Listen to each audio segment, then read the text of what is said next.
आज mutual fund scan में बात एक ऐसे मिड कैप फंड की जिसने पिछले कुछ सालों में निवेशकों को शानदार रिटर्न देकर खूब सुर्खियां बटोरी है।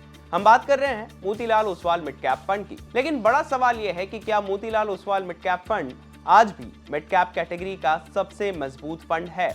अगर आपने 10 साल पहले हर महीने 10,000 रुपए की एसआईपी शुरू की होती तो आज आपके पास कितनी रकम होती और बाकी बड़े मिड कैप फंड्स के मुकाबले इसका प्रदर्शन कैसा रहा?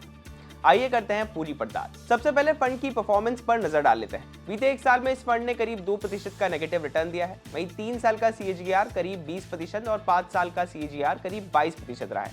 अगर 10 साल के कंपाउंडेड रिटर्न की बात करें तो इस फंड ने करीब 17.3% का रिटर्न दिया है। देखा जाए तो पिछले 5 साल में इस फंड ने निवेशकों को शानदार रिटर्न दिया है। यही वजह है कि इसका AUM यानी कि एसेट्स अंडर मैनेजमेंट तेजी से बढ़ा है। फिलहाल फंड का AUM करीब 37,474 करोड़ रुपए है और इसके रेगुलर प्लान का एक्सपेंस रेशियो 1.70% है। लेकिन सवाल यह है कि क्या यही मिड कैप कैटेगरी का सबसे अच्छा फंड है? बीते 10 साल में मिड कैप कैटेगरी में टॉप मिड कैप फंड्स ने कितना रिटर्न दिया है? चलिए इसकी तुलना दूसरे बड़े मिड कैप फंड से करते हैं। 10 साल के SIP रिटर्न में सबसे आगे रहा Invesco India mid cap fund जिसने करीब 21.7% का रिटर्न दिया है।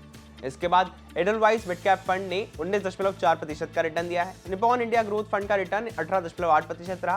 क्वांट मिड कैप फंड ने करीब 18.4% का रिटर्न दिया है, जबकि Motilal Oswal mid cap fund का 10 साल का SIP रिटर्न 17.3% रहा। यानी Motilal Oswal mid cap fund top performance में जरूर शामिल है, लेकिन 10 साल के SIP रिटर्न के आधार पर ये नंबर 1 पर नहीं है। अब जरा समझते हैं कि रिटर्न का असली फर्क कितना पड़ता है। अगर किसी निवेशक ने 10 साल तक हर महीने 10,000 रुपए की SIP की होती तो Invesco India mid cap fund में उसकी रकम करीब 34,57,000 रुपए हो जाती। एडलवाइस मिड कैप फंड में करीब 30 लाख रुपए हो जाती। निपॉन इंडिया ग्रोथ फंड में करीब 29 लाख रुपए रकम हो जाती। क्वांट मिड कैप फंड में करीब 28,31,000 रुपए, जबकि Motilal Oswal mid cap fund में यही रकम करीब 26,52,000 रुपए हो जाती।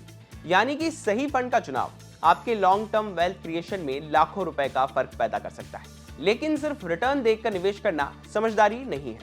अब देखते हैं कि Motilal Oswal mid cap fund के पोर्टफोलियो में आखिर कौन कौन सी कंपनियां शामिल हैं। इस फंड की टॉप होल्डिंग्स में पेटीएम की parent company 197 communications, Kalyan jewellers, Coforge, Eternal, KEI industries, Aditya Birla capital, persistent systems, billion brains garage ventures, Bharat Hexacom और भारत इलेक्ट्रॉनिक्स जैसी कंपनियां शामिल हैं। इस फंड की सबसे बड़ी खासियत इसका फोकस पोर्टफोलियो है, यानी फंड मैनेजर ज्यादा शेयरों में पैसा बांटने के बजाय चुनिंदा कंपनियों में बड़ा निवेश करते हैं। अगर उनका स्टॉक चयन सही साबित होता है तो रिटर्न बेहतर मिल सकता है, लेकिन गलत साबित होने पर उतार चढ़ाव भी ज्यादा देखने को मिल सकता है। अब सेक्टर एलोकेशन पर भी एक बार नजर डाल लेते हैं। सबसे बड़ा एक्सपोजर सर्विसेज सेक्टर में है जो करीब 25% है। इसके बाद फाइनेंशियल सर्विसेज की हिस्सेदारी करीब 20% है। कैपिटल गुड्स में करीब 14%, टेक्नोलॉजी में करीब 11% और कंज्यूमर डिस्क्रिशनरी में करीब 6% निवेश है। बाकी हिस्सा दूसरे सेक्टर्स में फैला हुआ है। यानी फंड का सबसे बड़ा दाव सर्विसेज और फाइनेंशियल सेक्टर पर है। साथ ही कैपिटल गुड्स और टेक्नोलॉजी सेक्टर में भी अच्छी हिस्सेदारी दिखाई देती है। यानी पोर्टफोलियो पूरी तरह किसी एक सेक्टर पर निर्भर नहीं है। लेकिन याद रखिए, Motilal Oswal mid cap fund एक हाई रिस्क कैटेगरी का फंड है।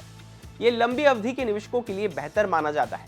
लंबी अवधि का मतलब है कि कम से कम 7 से 10 साल की SIP करने वाले निवेशकों के लिए सही साबित हो सकता है, क्योंकि मिड कैप फंड में तेजी भी ज्यादा होती है और गिरावट भी। इसलिए अगर आप अगले 2 या 3 साल में पैसे निकालने की सोच रहे हैं तो ये फंड आपके लिए सही विकल्प नहीं माना जाएगा।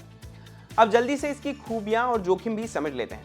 इस फंड की अच्छी बातें हैं मजबूत long term track record, focus portfolio, high conviction strategy, बेहतर स्टॉक सिलेक्शन और अनुभवी फंड मैनेजमेंट।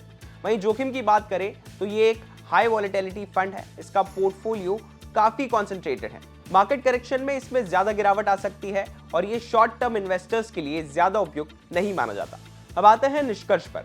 अगर आपका निवेश का लक्ष्य लंबी अवधि का है और आप बाजार के उतार चढ़ाव को झेल सकते हैं तो इस फंड में SIP जारी रखना एक विकल्प हो सकता है। अगर आप पहले से निवेशक हैं तो जल्दबाजी में फैसला लेने की जरूरत नहीं है, और अगर नया निवेश शुरू करना चाहते हैं तो एक मुश्त निवेश के बजाय SIP या फिर STP के जरिए धीरे धीरे निवेश कर सकते हैं। Motilal Oswal mid cap fund ने पिछले कुछ सालों में शानदार प्रदर्शन किया है। हालांकि 10 साल के SIP रिटर्न के आधार पर Invesco India mid cap, Edelweiss mid cap, Nippon India growth और क्वांट मिड कैप जैसे फंड भी कड़ी टक्कर देते हैं। याद रखिए, किसी भी म्यूचुअल फंड का चुनाव सिर्फ पिछले रिटर्न को देखकर नहीं करना चाहिए।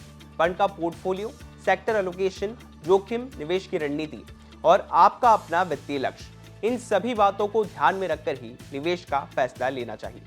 म्यूचुअल फंड स्कैन के आज के एपिसोड में बस इतना ही। बिजनेस से जुड़ी बाकी तमाम खबरों के लिए आप देखते रहिए विस्तार।